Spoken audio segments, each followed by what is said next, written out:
Assalamualaikum Ustadz. Perkenalkan saya Eci dari Bogor. Saya mau bertanya Ustadz, saya menikah dengan suami saya memiliki 4 anak. Yang 1 autis, yang 3 lagi normal. Cuman ada 2 anak yang dia menolak kehadiran saya. Izin, kenapa anak menolak ibunya? Saya juga gak ngerti Pak Ustadz. Dia berpikir ini semua salah saya. Dia bilang gitu. Jadi padahal emang di kehidupan sebelumnya saya gak tahu kayak gimana gitu kan. Berarti izin, ibu masuk ke kehidupan seorang laki-laki yang sudah punya anak.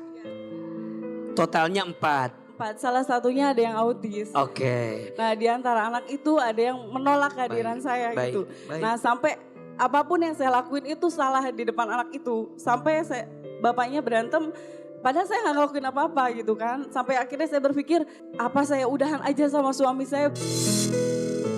Apa saya salah untuk sempat berdoa seperti itu gitu Pak Ustadz. Sedangkan saya juga sayang gitu sama suami saya gitu kan. Sayang sama mereka juga gitu. Gitu aja Pak Ustadz. Terima kasih. Satu yang harus kita terima dan ridho kalau kita menikah dengan seseorang yang sudah punya keluarga sebelumnya, berarti kita bukan hanya mengambil hati ayahnya saja atau suami kita saja, tapi juga harus belajar mengambil hati siapa? Anak-anaknya. Ini dulu di awal. Jadi bunda harus ridho bahwa ini memang bukan resiko ya. Mungkin saya melihatnya ini adalah bagian hal yang mau tidak mau kita terima. Karena kita menikah dengan seseorang yang sudah punya kehidupan sebelumnya. 1, 2. Peran yang paling besar di sini sebenarnya ada pada suaminya. Ketika suaminya mengajak bunda untuk masuk di keluarganya. Kan bunda gak mungkin tiba-tiba masuk kan. Gak mungkin Assalamualaikum mau masuk kan, enggak kan. Pasti ada prosesnya kan. Ayah dari anak-anak ini kan kenalan dengan bunda, ta'aruf dengan bunda, menceritakan aku punya anak begini, begini, begini. Kamu mau jadi bagi hidup aku apa enggak? Kita pasti nanya, anak kamu nerima aku enggak gitu kan. Pasti di awal tuh seperti itu. Terus pasti dia jawab, aman kok sudah aku bicarakan. Pokoknya kamu hidup aja dulu dan seterusnya. Masuklah di situ. Ternyata mohon maaf ada penolakan A. Ada diuji dengan anak yang B dan seterusnya. Maka yang bisa menguatkan bunda siapa? Suami. Sayang, janji saya mungkin anak-anak saya belum ada yang belum nerima kamu. Tapi selama ada saya di sini kamu baik-baik saja. Kalau suami bilang begitu, bertahan. Tapi kalau suami acuh tak acuh, menyerahkan beban ini sama kita sendiri, mohon maaf, saya kira hidup harus terus berjalan. Dan kita harus bahagia dalam hidup. Memilih berpisah bukan berarti tidak baik. Justru kita memilih berpisah karena kita ingin memperbaiki hati dan tubuh kita. Agar tidak tersakiti untuk sekian kali dalam kehidupan kita. Biasa aja betul. Jadi kuncinya, saya percaya kuncinya ada pada bunda dan suami. Suami insya Allah kasih masukan. Kalau suaminya di depan, oke, bunda tenang. Anak-anak kita emang masih belajar, yuk sama-sama. Yang penting bunda ada ayah akan jaga bunda kapanpun dimanapun. Bunda tenang aja, stay di situ. Tapi kalau suaminya udah acuh, nggak peduli, saya kira butuh alasan apa lagi harus kita bertahan di situ. Bunda ngurus anak 4, 1 ada yang diuji dengan autis. Ini ujiannya luar biasa, tapi beliau bersabar. Rasanya boleh jadi nanti bunda masuk surga lewat ujian yang ini gitu. Amin. Semoga Allah kuatkan semuanya. Insya Allah. Amin. Assalamualaikum warahmatullahi wabarakatuh. Kenalin, saya Reni. Sebelumnya aku mau cerita dulu. Iya. Ini kan pertama kali aku datang ke kajian Ustadz Ahilman ya. Sebelumnya saya cuma lihat di TV, di YouTube. Terus saya makasih ya buat kajian-kajian yang selalu masuk ke hati. Saya dalam hati selalu, kapan aku bisa ketemu Ahilman langsung. Sejak kecil saya nggak pernah dapat kasih sayang orang tua. Sampai saya menikah, sampai saya punya anak, saya selalu ngejalaninnya sendiri. Saya baru sadar kenapa sih Allah itu kadang nguji saya tuh terus-terusan. Mulai dari saya dapat orang tua yang pecah, saya mulai dapat orang tua yang gak tahu agama sama sekali, sampai saya pun gak disekolahin.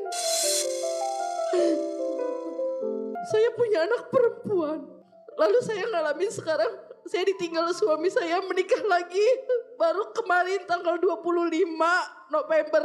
Cuman yang saya pertanyakan, apakah boleh saya berdoa sama Allah? Saking takutnya anak saya ngalamin kejadian hal yang sama seperti saya.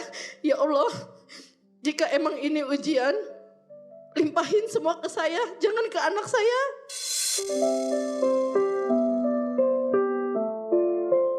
Saya tanpa ditalak, tanpa dinafkahi selama 2 tahun. Dan anak saya udah 2 tahun berhenti sekolah karena gak bisa bayar. Bahkan saya pernah tengah malam diusir dari kontrakan sama anak saya pas suami saya tuh pergi dari rumah. Di situ saya mulai patah arah. Saya bingung harus kemana. Saya cuman berdoa, ya Allah, jika memang kepahitan ini buat ngapusin dosa-dosa saya di masa lalu, saya ikhlas, tapi tolong jangan pernah anak saya ngerasain ini. Apakah boleh saya berdoa seperti itu? Ada 4 kabar bahagia untuk kita yang sedang diuji. 1, orang yang diuji dalam hidupnya adalah orang yang diakui sebagai orang beriman. Mohon maaf, surat Al-Ankabut ayat 2. Kata Allah Subhanahu wa taala, apakah kamu mengatakan sudah beriman sedangkan kamu belum diuji? Maka ujian itu adalah cara Allah mengukur dan mengakar iman kita. Sejauh mana iman kita kepada Allah. Karena mohon maaf, banyak orang yang pergi dari Allah setelah diuji. Ada tidak? Tapi ada orang yang ketika diuji malah semakin erat mendekat kepada Allah. Ada? Bunda salah satunya. Tadi Bunda cerita bahwa beliau menikmati hijrah luar biasa. Ini bagus. Dan berkali-kali Ahilman sampaikan, kalau semua luka yang pernah kita rasakan dan membuat kita makin dekat dengan Allah, sesungguhnya kita sudah sembuh dari luka itu. 2, orang yang sedang diuji itu sedang dijanjikan masuk surga. Kenapa Ustadz? Iya, makin berat ujiannya, makin besar sabarnya, makin terbuka peluang surganya. Salamun alaikum bima sobartum. Salam, selamat. Untuk siapa? Untuk mereka yang sabar. Bagaimana kita bisa menilai sabar kalau belum diuji? 3, ujian itu cara Allah menghapuskan dosa-dosa kita. Dosa kita dikit apa banyak? Boleh jadi dosa kita diampuni oleh Allah lewat jalan ujian yang Allah titipkan kepada kita. Selama kita bersabar dengan ujian itu. Dan yang keempat, ujian itu cara Allah mengangkat derajat hidup kita.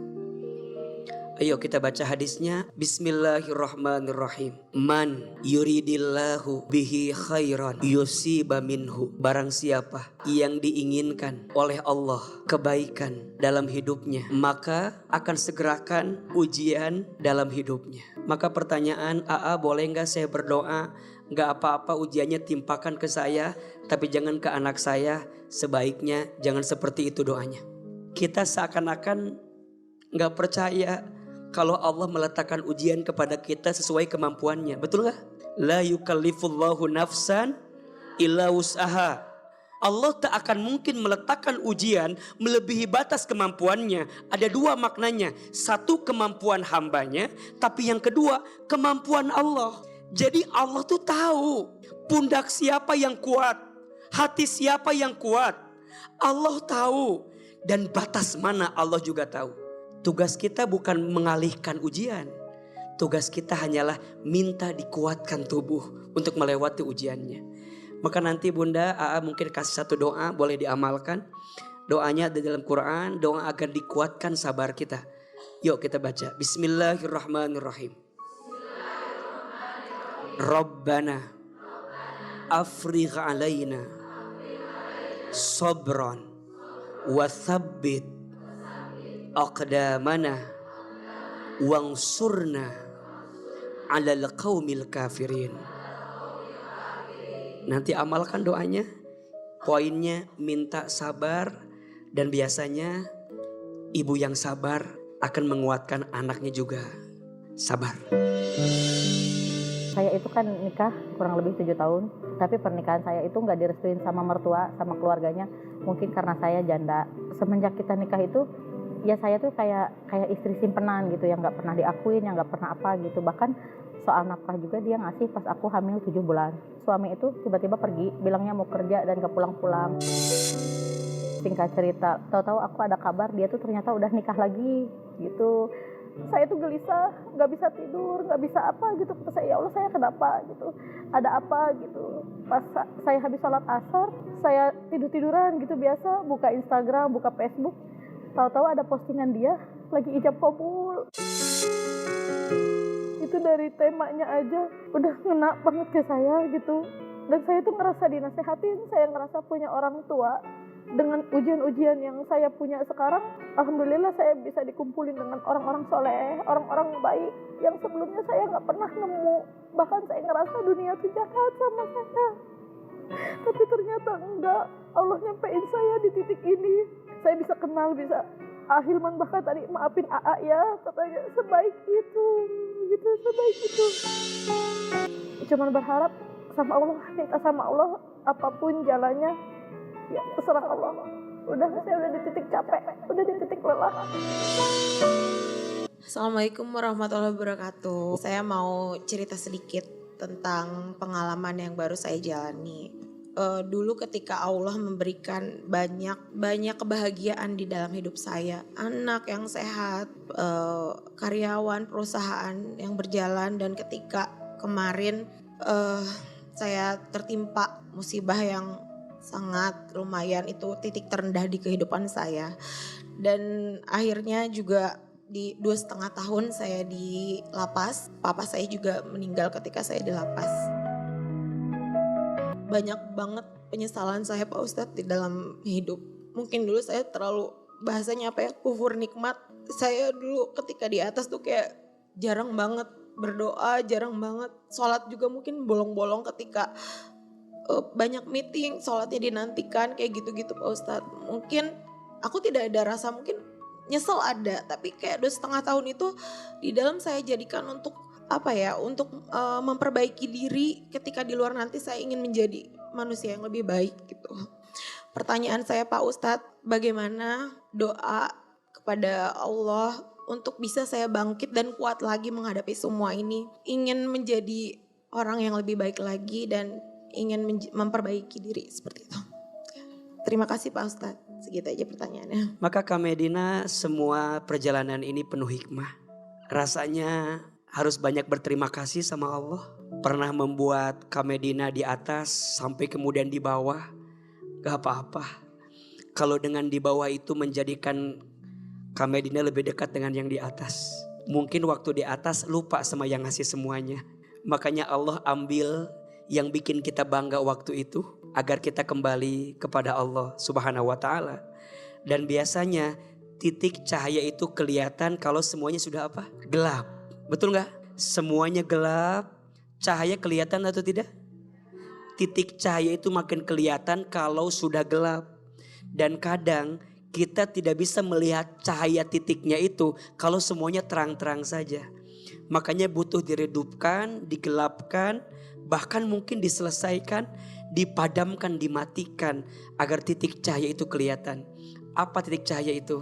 Allah. Maka sekarang Ustadz dari mana mulainya? Satu, mulai dari ridho dengan ketentuan Allah. Bahkan kata Nabi, untuk semua yang sudah terjadi gak boleh coba dulu aku gak ketemu sama orang itu. Kan sering gitu kan? Coba dulu aku gak bisnis ini. Coba dulu aku gak begini sama orang itu. Coba, panjang.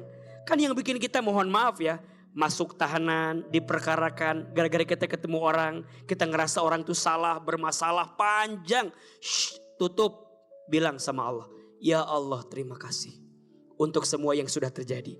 Qadarullah wa ma syaa fa'ala. Sudah menjadi ketentuan Allah dan Allah berkehendak.